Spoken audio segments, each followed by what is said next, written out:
Okay, everybody, this is part two of changing a garbage disposal. And I think I mentioned already, this is a InSinkErator Badger, half horsepower or 0.5 horsepower.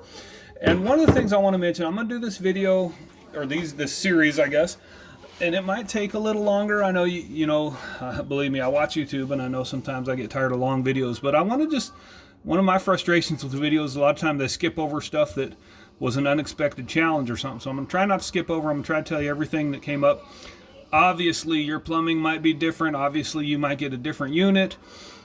Obviously, there could be any number of differences, but I want to just try to hit everything I can. Now, I will confess I already messed with this a little because I didn't want to get on camera and have a hard time loosening it. It was a little bit difficult to loosen, but now it's easy.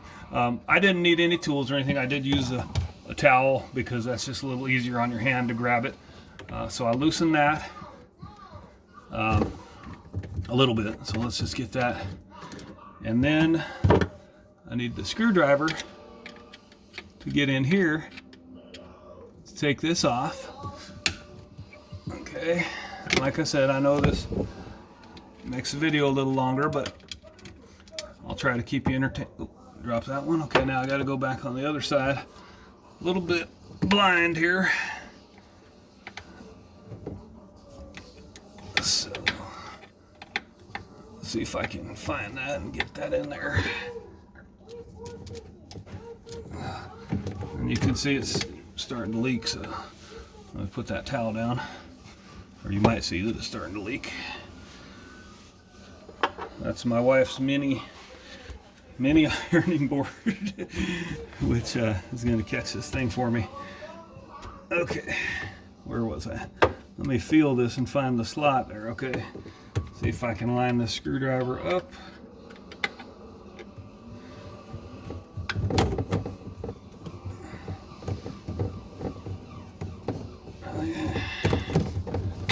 Gosh, that's a little bit difficult to get the grip on.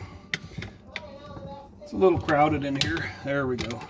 I think I felt it release. Yeah.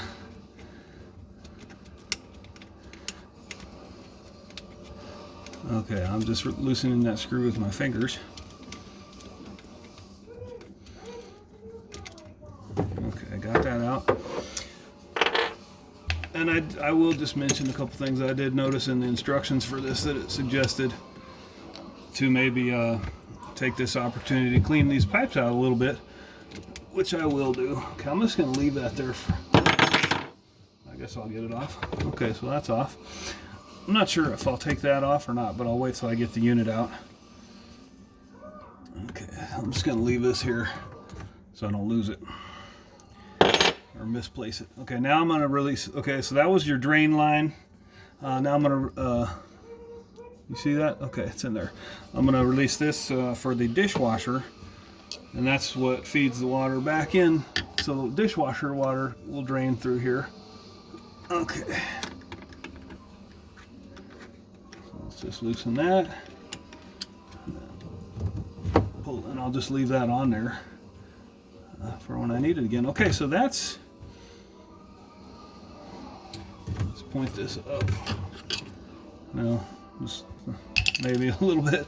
Okay, so now we need to get this thing down. And that's why I got the ironing board cover here, or the ironing board, I guess, the mini ironing board. I just don't want this to fall all the way to, the wood down here, because it's heavy. Haven't really used that bucket for water, so I don't know how critical that is, but it's easy to have it handy. Okay, let me just adjust this a little so you can see. Okay, so this, it's possible I may be able to just turn this with my hands, and let's see if we can get that off. Okay, that's it. That wasn't hard at all. And like I said, I am missing, yeah, you can see I've got a screw here, and I have one in the back, but I'm missing one here. But I have one with the new unit, so I'm assuming those will fit. I would think so. All right, so I'm just going to stop the video. I think study up a little about putting the new one in, so I can show you that. Yeah, I don't. Well, let's see. Let's see if there's anything lost my light, sorry. I don't know how much good that light's doing for your camera. Let's see if there's anything we can see on the bottom. I'm not going to take this thing apart. Oh, no, I just spilled a bunch of water. Sorry about that. I'll show you that in another video. Let me get this up. And one thing I should have mentioned, I don't think I mentioned this already. Unplug this. Okay, this one's, if you're hardwired, then go to the circuit breaker and turn the circuit breaker off. This just plugs in. So obviously unplug it before you start doing anything. If it's hardwired, look for another YouTube video that tells you how to do that, but definitely go to the circuit breaker outside or wherever it is in your garage or basement, I don't know, and turn that power off before you start. Safety first. Okay, so I will start another video and show you anything interesting about this, or start installing the second one. Okay, thanks for watching.